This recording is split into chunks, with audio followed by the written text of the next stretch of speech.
in her own life right now. She is carrying a miracle. And I feel like since I felt that she was ministering to the people, that miracle, the essence of what God is doing in her, transmitted into healing to the women that are in the room.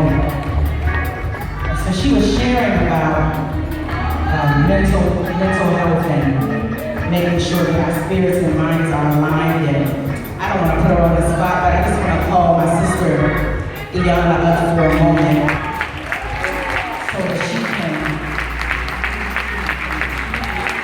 tell you a little bit of her testimony. I'll give her a hand.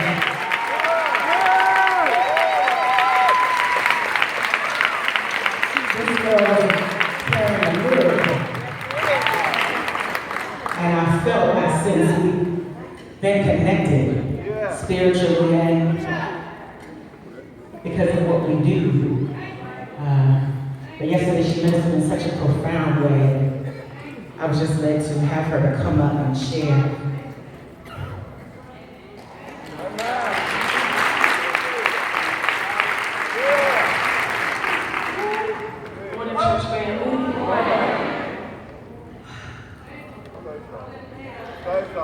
The first words I can just utter is that God is so good.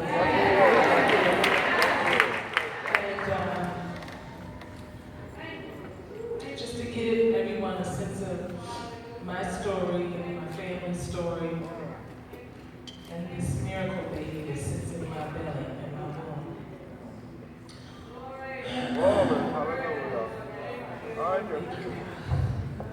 Lord, thank you, God. So, a little history is that most of y'all, some of y'all, some folks know, I got a lot of kids. My husband and I have 4 children, and this is the 5th and final. Everybody say 5th and final. And so, my oldest son, 14 years ago, he turned 14 this week, was born with sickle cell disease. And at the time, I knew nothing about sickle cell, and my family, we knew nothing. And so, as we have walked this journey with him, I have grown, and my family and my husband and I have grown in ways and been tested and challenged in ways that I never imagined that we would be, and definitely my son has. And so,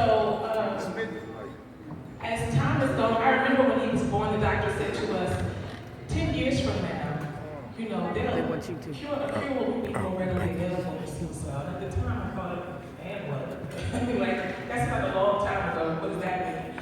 And so now, 14 years later, actually a couple years ago, he became eligible for a bone marrow transplant, which is the only cure for sickle cell. But it is a very risky procedure. It comes with a lot of risks and dangers. And as science has progressed over time, the best way for a bone marrow transplant to occur is if you have a match that is a sibling. And the odds of success go up into the 85th and 90th percentile of capacity. And so we have all these kids, and we got them tested, and nobody was a match for us. And we have done bone marrow registries, drives, and been to different doctors and had conversations. And actually, I can't believe it now. Like, I'm one of those folks, you know, like, okay, I'm gonna get educated because we're gonna make this happen. Because this is gonna happen. And I actually had a parent right by this time, he would be cured because we would have done this and this, and he get back in school, and he, you know, trying to orchestrate everything.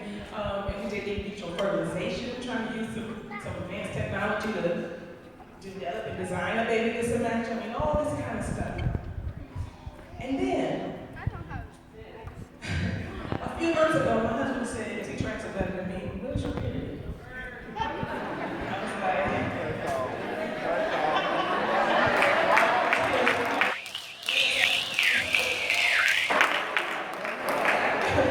and so, I don't know, you know, what's this coming when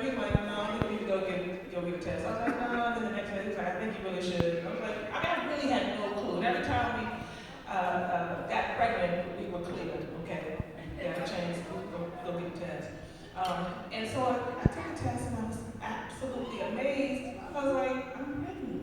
Oh my goodness. I just couldn't believe it. And then, as time went on, I was like, okay, we need to get a test. We need to see if the baby has sickle cell. Every time you get pregnant, both of us have the trait, there is that chance. And I was just praying and both very conflicted. He wasn't really clear, like, what should we do? And I wasn't clear. We were confused and overwhelmed. And then I just moved into a place where I said, I just surrender. Like, I don't know what's going on. I don't know what's happening. We may have another child, so we don't know. But we just gonna move forward and get the test done, and God will take care of everything. And not only did we find out when we got that test done, that this baby does not have sickle cell disease.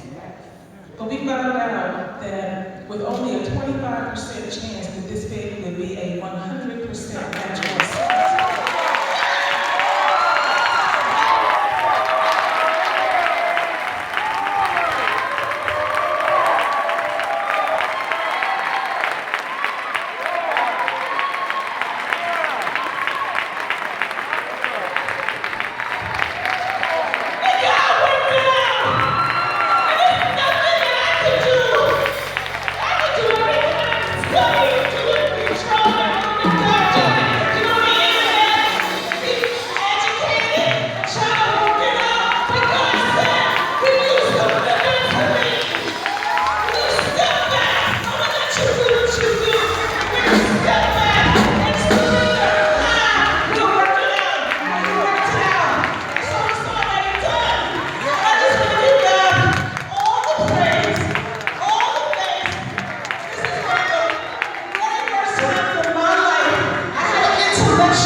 Will be cured, but you are also the 2015 Dorothy Hyatt Award